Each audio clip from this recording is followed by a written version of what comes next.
Just trying to survive and learn to love along the way. By Foreplay on AO3. Episode 25, Chapter 25 of Meetings and Rest.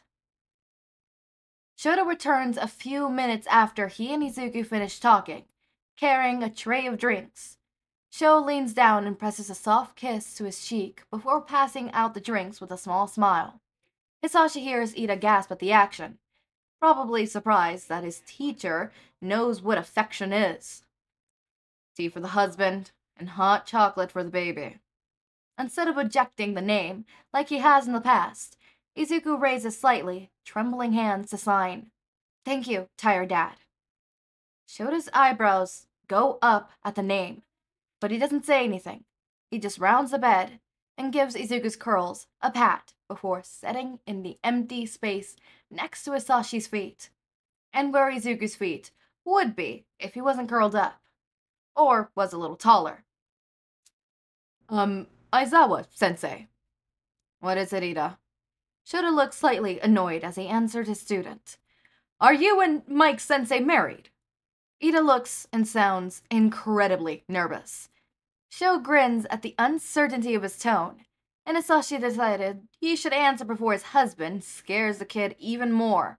That's right, listener, just don't go telling anyone. Hisashi makes sure to add some seriousness to his tone, to get his point across. He knows he succeeds when Ida pales and nods frantically. Izuku is slumped against him, unwilling to fall asleep, with his empty cup loose in his hands, when the door opens loudly. Izuku startles, and Sho turns to give the intruder a glare.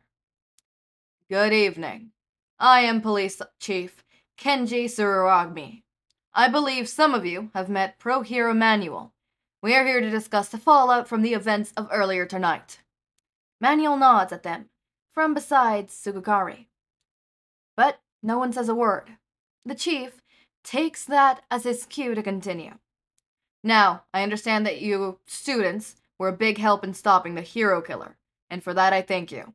This man gave everyone a lot of trouble, so it's a relief to finally have him off the streets.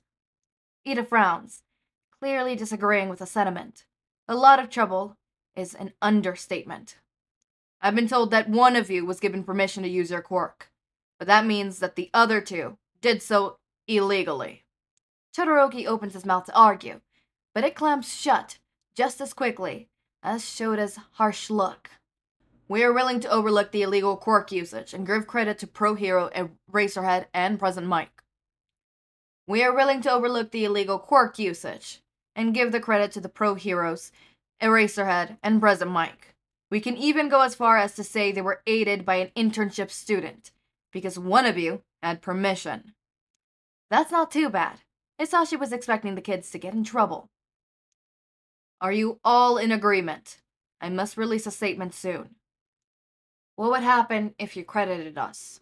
Todoroki's question is not unexpected. Well, we would be required to release the fact that you use your quirks illegally, even if you were protecting your friend. Then we would have to charge you, because no one is above the law. Todoroki is frowning now, completely unhappy with the decision that they have to make. I, for one, am more than happy to leave the credit to our teachers. They did come and save us in the end, after all. If they didn't, none of us would be here now. Ida is more subdued than usual, but he makes a good point. It seems everyone else in the room agrees. So the chief leaves without another word. Izuku sighs as soon as he leaves the room. The listener looks exhausted as he moves to lay down on the bed, curled up right next to Hisashi. He finally relaxes when Ida speaks up again. Midoriya, I am curious to know when you moved in with our senseis. As I recall, you said at the beginning of the year that you live with your mother. Ida is speaking softer than usual, realizing the sensitive nature of the topic. He's not being unkind, just curious. Hisashi hopes that Izuku noticed this as well. His kid taps his thigh and holds up a hand to sign, so Hisashi translates for him. He says he doesn't want to talk about it, and to shut up because he's trying to sleep. Todoroki snorts at that, while Ida simply frowns. Ida and Todoroki go to sleep soon after, while Izuku lays, wide awake at his side. He flinches every so often, and Shota keeps giving him worried glances from his spot at the foot of the bed, It takes a partially hard flinch, one that Izuku winces in pain, and holding Hisashi's leg for dear life, when he finally realizes what's going on.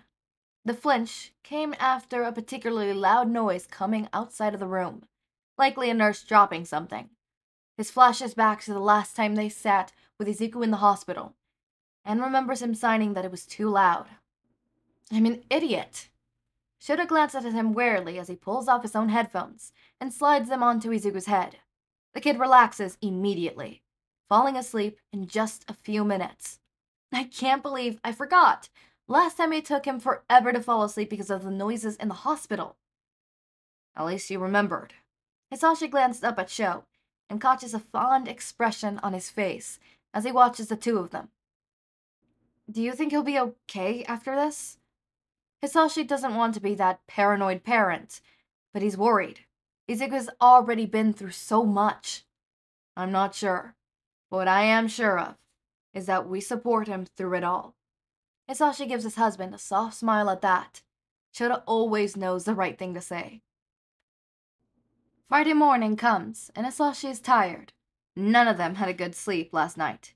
Izuku woke up, frittedly from nightmares, and some of them took both him and his Shota to calm the kid down. He's surprised that Ida and Todoroki slept through it all. Hisashi hopes it's just the stress of being in the hospital in an unfamiliar place that is making them so bad. Shota groans from his position on the floor. He stands, still wrapped in his sleeping bag, and moves over to the chair, probably to wait for a nurse to come in with the discharge papers. Hisashi glanced down at Izuku and finds him dead to the world, exhausted from last night finally letting him rest peacefully. At least for the last few hours. It's only 20 minutes later when a nurse comes in, carrying discharge paper for all the students. Apparently he and Shoto would have to get them all home. Ida and Todoroki have woken up and had already packed their mere belongings, eager to get home. Hisashi is reluctant to wake Izuku up, but he'll rest better at home with the cats anyways, so the sooner he gets up, the sooner they could leave. Hisashi pulls his headphones off gently and places a hand on his shoulder to nudge him awake. It's surprisingly easy, and it leaves Hisashi wondering if he was really asleep anymore, or just taking a few moments of rest before he has to move again. Izuku sits up with a groan of pain, taking a moment to orientate himself. You able to walk, problem child? Izuku takes a moment to think about it before he finishes his words. I think so. He rises slowly from the bed, and Hisashi keeps a hand nearby in case he stumbles. He doesn't. And the moment he's standing, Todoroki emerges from the washroom, wearing his hero uniform. Ida sits patiently at the end of his bed, waiting for his own. Is mine wrecked? The question comes as he's doting his own hero gear, and it makes him pause in fastening his speaker. I'm afraid so, listener. We just have to get the support company to make you a new one.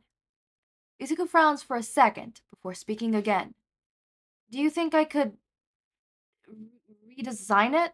Maybe add a few support items? I don't see why not. Why support items? Shota gets right to the point. Well, I don't want to rely on my quirk so much, so I want to learn different weapons. That shouldn't surprise Hisashi as much as it does. He refused to let it show on his face. We'll wait to add those until you're proficient. Now, let's get to the train station. Izuku smiles widely, visibly excited to learn more fighting techniques. The smile fails when he stumbles, and Hisashi has to throw out an arm to stop him from falling. You sure you can walk, Izuku? Yes. Can I just... He gestured to Hisashi's arm that he is still gripping, and he nods, understanding the question. They make the short walk to the elevator, and Izuku grips his arm, managing to walk mostly unaided. Once they make it to the front of the hospital, they have to taxi to get them to the train station, and Hisashi nearly sighs. This is gonna be an awkward train ride. Alright, yeah, that's gonna be very awkward. So, chapter 26 is called Of Home and Rest. Summary: the return from the hospital. Okay, so that's gonna be return. we're heading to a nicer place so far. I don't really have much to say for this one. I mean, get pretty straight to the point. Eraserhead, Mike, and Izuku are the ones gonna get the credit, so I'm happy about that. I mean, Eraser Mike deserves the credit, especially. Eraser Mike, by the way, that's what I said, not Eraserhead. Eraser Mike. I said it on purpose. That should be their duo name. Like how Izuku and Bakugo's duo name, like if they were to become like a hero duo, has always been the Wonder Duo. Where the fuck did that come from, by the way? The Wonder Duo? Where did that come from? Where did that come from? Like, I know Izuku is like the symbol of hope. Well, no. All Might is a symbol of All Might's the symbol of hope. Izuku's the symbol. All Might's the symbol of peace. Izuku's the symbol of hope, and Katsuki's the symbol of victory.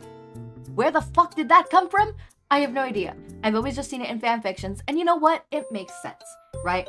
I've always thought like, oh, what if each character is a symbol of something, you know, kind of thing. Whatever. Point taken is. Especially it's something that I'm thinking about in Buffy Mind, considering that we're not gonna get to it, but considering certain things. But the whole Wonder Duo, where the fuck did that come from? Wonder Duo, where did that name come from? Same with Ground Zero. Like, I get everyone's like, oh yeah, that's gonna be his hero name. Like, I get that it came from the fact that people were trying to give him a hero name, but why Ground Zero?